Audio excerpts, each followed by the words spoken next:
Hello बच्चों, let's read this question. The question says the coordinates of the point on the circle x square plus y square minus 12x minus 4y plus 30 is equals to 0, which is farthest from the origin are option A 9,3, option B 8,5, option C 12,4, option D none of these. तो सबसे पहले इस question को करने के लिए हम इसका की कंसेप्ट देख लेते हैं। तो यहाँ पर हमें स्टैंडर्ड फॉर्म ऑफ सर्कल पता होनी चाहिए, जो होती है x square plus y square plus 2gx plus 2fy plus c is equals to 0 के फॉर्म में, जहां पर सेंटर होता है सर्कल का वो होता है माइनस का g कॉमा माइनस f, और जो रेडियस होती है सर्कल की वो होती है under root of g square plus f square minus c के इक्वल। तो हमें यहाँ पे जो सर्कल की इक्वेशन गिवन है वो है x square plus y square minus 12x minus 4y plus 30 is equals to 0 के इक्वल। तो हम इसको इक्वेशन नंबर 1 नेम दे देते हैं, और इस वाली इक्वेशन को हम स्टैंडर्ड इक्वेशन के साथ कंपेयर करेंगे तो हमारे पास सेंटर जो आ जाएगा c से डिनोट कर लेते हैं उसको, वो आ जाएगा 6,2 के इक्वल। अब हमें फारदेस्ट पॉइंट फाइंड आउट करना है। तो सबसे पहले ओरिजिन से फारदेस्ट पॉइंट फाइंड आउट करना है। तो उसके लिए सबसे पहले हमें ये फाइंड आउट करना होगा कि ओरिजिन जो है वो सर्कल के अंदर लाई कर रही है कि सर्कल के बाहर लाई कर रही है।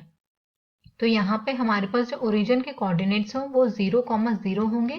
तो इन कोऑर्डिनेट्स को हम क्या करेंगे, इक्वेशन नंबर 1 में पुट कर देंगे। Put in equation 1। इक्वेशन 1 में पुट करने पे हमें मिलेगा 0 का square 0 plus 0 minus 12 into 0 minus 4 into 0 plus 30। तो यहाँ से 30 हमें आ जाएगा, और 30 हमेशा 30 इज ग्रेटर देन 0। 30 0 से बड़ा है, इसका मतलब जो ओरिजिन है वो सर्किल के आउटसाइड है। तो यहाँ पे लिख लेते हैं देन द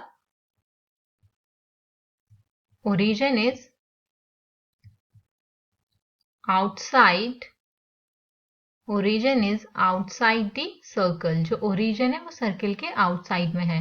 तो नेक्स्ट स्टेप में हम क्या करेंगे, इसका फिगर ड्रॉ कर लेते हैं, जिससे हमें क्वेश्चन इजीली समझ आ जाएगा। अगर हमारे पास यहाँ पे कोई सर्कल है जिसका सेंटर C गिवन है और एक फारदेस्ट पॉइंट हम P कंसीडर कर लेते हैं यहाँ पे, तो ओरिजिन जो होगा वो समवेयर बाहर लाई कर रहा है। सपोज कि ओरिजिन यहाँ पे लाई कर रहा है, ओरिजिन को हम 0 से डिनोट करते हैं और O से लिख लेते हैं। तो इस पॉइंट को कनेक्ट किया जाए अगर,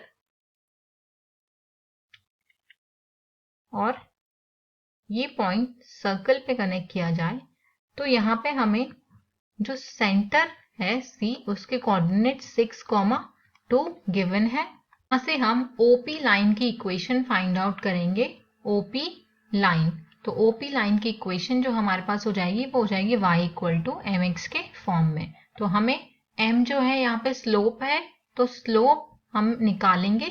जो हमें ओरिजिन दिया हुआ है 0,0 और C पॉइंट दिया है 6,2, तो हमें मिलेगा y is equals to m की जगह पे स्लोप होता है, तो स्लोप होता है y2 minus y1 upon x2 minus x1 into x के इक्वल। तो y is equals to y2 minus y1 करेंगे तो 2 माइनस 0 2 आएगा, और x2 माइनस x1 करेंगे तो 6 माइनस 0 6 आ जाएगा इंटू x। तो यहाँ से हमें मिलेगा y is equals to 1/3x means x is equals to 3y के इक्वल। तो अब x is equals to 3y को हम इक्वेशन नंबर 1 में पुट करेंगे। तो यहाँ से हमारे पास इक्वेशन नंबर 1 थी, जो थी x square plus y square minus 12x minus 4y plus 30 is equals to 0।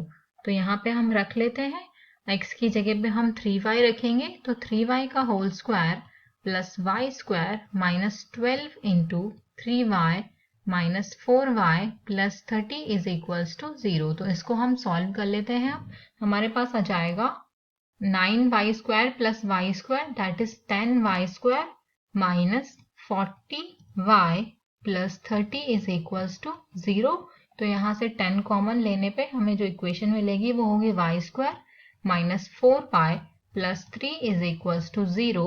तो इसके फैक्टर्स हो जाएंगे y minus 3 into y minus 1 is equals to 0। तो y की हमें दो वैल्यूज मिल रही है यहाँ पे, एक तो y इज इक्वल्स टू 3 होगा और दूसरा y इज इक्वल्स टू 1 होगा। y इज इक्वल टू 3 और y इज इक्वल टू 1 है, तो हम यहाँ से x की वैल्यू फाइंड आउट कर लेंगे। हमारे पास रिलेशन है x is equals to 3y, तो यहाँ पर हम y की वैल्यू रखेंगे और x की वैल्यू आ जाएगी। तो फर्स्ट वाले केस में हमारे पास x की वैल्यू 9 आएगी और दूसरे वाले केस में हमारे पास x की वैल्यू 3 आ जाएगी। तो x, y की वैल्यू हमारे पास हो जाएगी, x, y की वैल्यू होगी 9, 3 और दूसरे वाले केस में x, y की वैल्यू हमारे पास होगी 3, 1। तो हमें फारदेस्ट पॉइंट पूछा है, फारदेस्ट पॉइंट के लिए 9, 3 हमारा आंसर होगा और 3, 1 नहीं होगा। तो हम यहाँ पे ऑप्शन में चेक कर लेते हैं। So option A is the correct answer. Hope you all understood it well. Best of luck.